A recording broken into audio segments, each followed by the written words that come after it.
Hello दोस्तों, आशा करता हूँ आपको मेरी पिछली वीडियो पसंद आई होगी। अगर आपको वीडियो पसंद आई हो तो मेरे चैनल को सब्सक्राइब करें, शेयर करें और लाइक करें।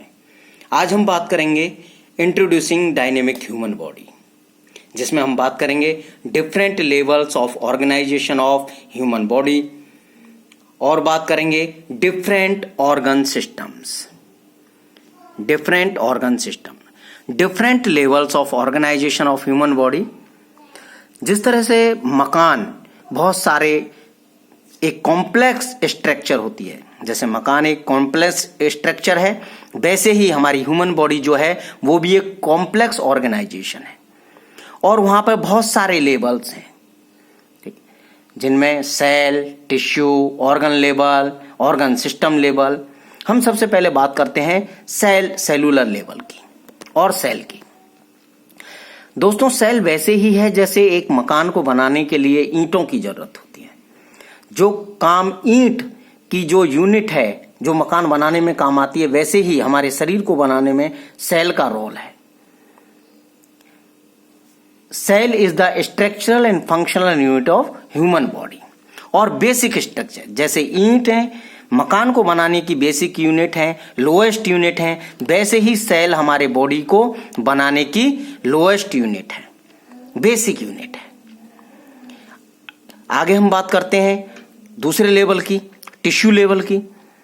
ए tissue is a group of cells having similar origin. एक ही जगह से जिनकी उत्पत्ति होती है, जिनका ओरिजिन सेम है, स्ट्रक्चर सेम है, फंक्शन सेम है, वो टिश्यू कहलाते हैं।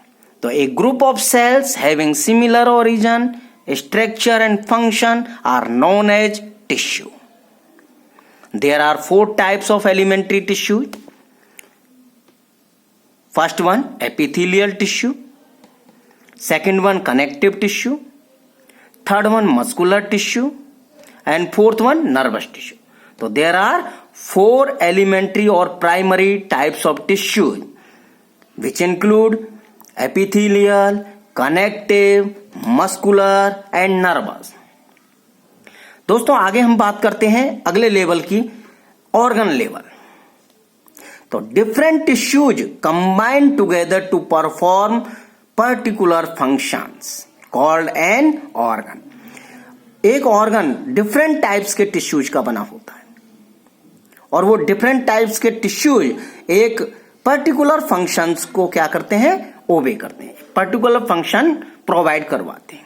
For example, stomach is composed of epithelial, muscular, connective tissue and each tissue has its own functions. These tissues provide a function of stomach. Stomach is a organ. So these tissue provide combined together to perform a particular function of stomach. Next level हम बात करते हैं organ system level की। Various organs in coordination for the particular function and form of organ system। बहुत सारे organ मिलकर के एक सिस्टम बनाते हैं, जैसे हम अभी बात कर रहे थे स्टमक की। Stomach, mouth, pharynx, oesophagus, small intestine, large intestine, rectum और एनस, ये सारे मिलकर के एक सिस्टम बनाते हैं, एक ऑर्गन सिस्टम बनाते हैं। These are different organs and they form a organ system. Digestive system and digestive system perform a digestion और परफॉर्म ए पर्टिकुलर वर्क। तो various organs working in coordination for the particular functions and form an organ system. Form an organ system. There are various organ systems in our body.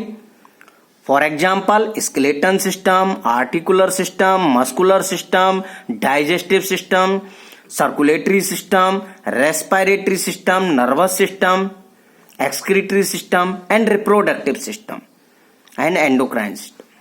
These are the various organ system which include our body, which are present in our body. Now हम अब chart की सहायता से ये चीज समझते हैं, हम डायग्राम की सहायता से ये चीज समझते हैं। सबसे पहले लेवल की बात करते हैं जो है केमिकल लेवल। केमिकल लेवल और सबसे छोटी यूनिट है एटम्स। दोस्तों जितनी भी चीजें आप देखते हैं, चाहे आप ये पेन देख रहे हैं, चाहे ये पेपर देख रहे हैं, चाहे आप टेबल देखते हैं, कुर्सी देखते हैं, मकान देखते हैं, आप मैं सबकी जो बेसिक जो केमिकल लेवल है, जो केमिकल यूनिट है वो है एटम। दीज एटम्स कंबाइन और react to each other and form molecule.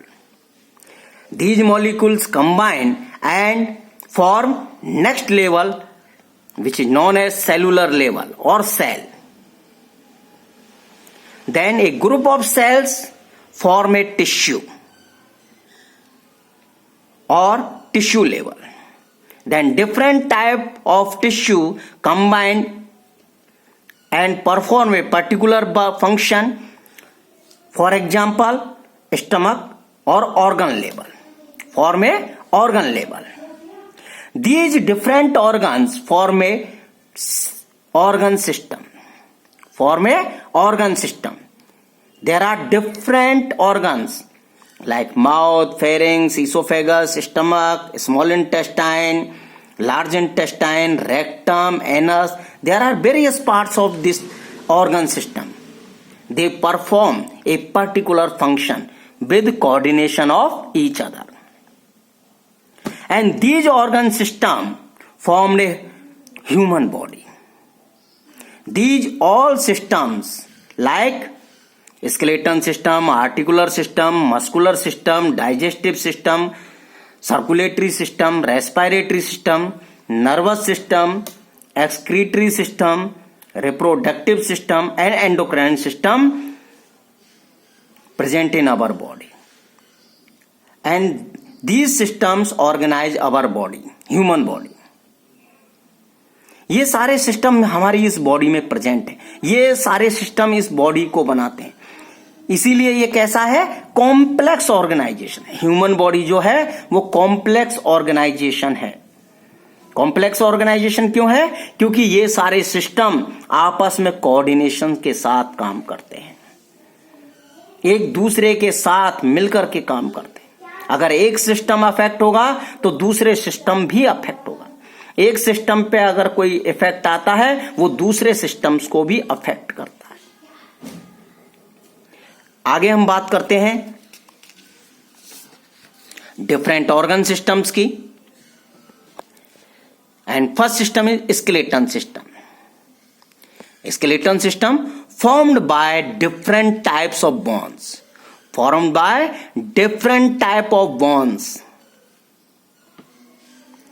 अगर हम फंक्शंस की बात करें, स्केलेटन सिस्टम का इंपॉर्टेंस किसी भी सिस्टम के लिए बहुत जरूरी। आपके दिमाग में यह सवाल आता है कि मैं इसे क्यों पढ़ूं, मेरे लिए इसका क्या इंपॉर्टेंस है। तो सबसे पहली चीज है कि हम ह्यूमंस हैं और हमारे बारे में ही ये पढ़ाया जा रहा है, और जो पढ़ाया जा रहा है वो हमारे डायरेक्टली लिंक्ड है क्योंकि हम ह्यूमन हैं। तो ये जो सिस्टम है, ये जो ऑर्गेनाइजेशन है बॉडी की, ये हमारी ऑर्गेनाइजेशन की बात हो रही है, हमारे सिस्टम्स की बात हो रही है। हमारे सिस्टम कैसे काम करते हैं, क्या काम करते हैं, उनके लिए हमारे लिए उनकी क्या इंपॉर्टेंस है। और अगर हमें इंपॉर्टेंस पता लग जाएगी तो हम उस सिस्टम को अच्छी तरीके से पढ़ेंगे। अगर आपको पता लग जाए ये आदमी मेरे लिए इंपॉर्टेंट है तो आप उसके लिए समय निकालते हैं। अगर आपको पता हो कि ये आदमी मेरे लिए इंपॉर्टेंट नहीं है तो आप कह देते हैं मैं बहुत बिजी हूं। सेम सिचुएशन है। तो यही हमारे साथ है। अगर हमें ये पता लग जाए कि ये सिस्टम हमारे लिए ये काम करता है, इसकी हमारे लिए ये इंपॉर्टेंस है, तो हमारा इंटरेस्ट बढ़ता है। मैंने पिछले वीडियो में भी कहा था, हम सेल 4th क्लास से 12th क्लास तक पढ़ते हैं, लेकिन जब हम बात करते हैं किसी भी क्वेश्चन की तो हमें सिर्फ छोटी छोटी चीजें याद होती हैं, हम उसके बारे में जवाब सही तरीके से नहीं दे पाते। क्यों? क्योंकि हम ये जान नहीं पाते कि उनका हमारे जीवन में जो सेल है वो हमारे बॉडी का एक सबसे छोटा पार्ट है, और वो जो सेल कर रही है वही हमारी बॉडी आगे कर रही है। तो हम स्केलेटन सिस्टम की बात करते हैं, form by different bones. Functions की बात करें, skeleton system form bony framework of human body, bony framework of human body and support the body, protection organs, different organs, protection का काम करता है skeleton system. Permit movements with the help of muscular system और with coordination with muscular system, absorb shock. तो these are the work which perform by skeleton system. Next, articular system, different type of joints. Articular system formed by different type of joints which include different type of joints and joining various bones at their end by means of cartilage, membrane, ligament. They also provide movement with coordination with bones. Muscular system, third one, muscular system. These are three types. There are three types of muscle in our body. First one, skeletal muscles. Second one, visceral muscles. Third one, cardiac muscle. Skeletal muscles attached to the bones. Visceral muscles found in visceral organs and cardiac muscles found in heart. Skeletal muscles are voluntary. Voluntary means जो हमारी इच्छा पे काम करें। जैसे देखिए skeletal muscles, आप देखिए आपका मन हो रहा है कि आप हाथ उठाएं, आप उठा सकते हैं। आपका मन हो रहा है आप पैर उठाएं, आप उठा सकते हैं। तो जो मूवमेंट है वो कैसी है? वॉलेंट्री है। जो स्केलेटल मसल वर्क कर रहे हैं वो कैसे कर रहे हैं? वॉलेंट्री वर्क कर रहे हैं। आप जब चाहते हैं तब कर सकते हैं, लेकिन आप चाहें कार्डियक के बारे में, नहीं, वो बंद नहीं होगा। विसरल ऑर्गन्स की मूवमेंट के बारे में, नहीं, वो नहीं होंगे। क्यों? क्योंकि जो कार्डियक और विसरल मसल्स हैं वो कैसे हैं? इनवॉलेंट्री हैं। वो आपकी इच्छा पे काम नहीं करते हैं। Skeletal muscles provide movement. Skeletal muscles क्या कर रहे हैं? मूवमेंट प्रोवाइड करवाते हैं। हमने पहले भी पढ़ा। नेक्स्ट सिस्टम है डाइजेस्टिव सिस्टम। एक्चुअली में फूड जो है वो बेसिक रिक्वायरमेंट है हमारी लाइफ की। क्यों? क्योंकि फूड हमें एनर्जी देता है फॉर वाइटलिटी। वाइटल फंक्शंस हमारे जो काम करते हैं वो इस एनर्जी से करते हैं। हम जो वर्किंग कर पाते हैं वो भी इसी एनर्जी से कर पाते हैं। तो जो डाइजेस्टिव सिस्टम है वो किसके साथ जुड़ा हुआ है? फूड के साथ जुड़ा हुआ है।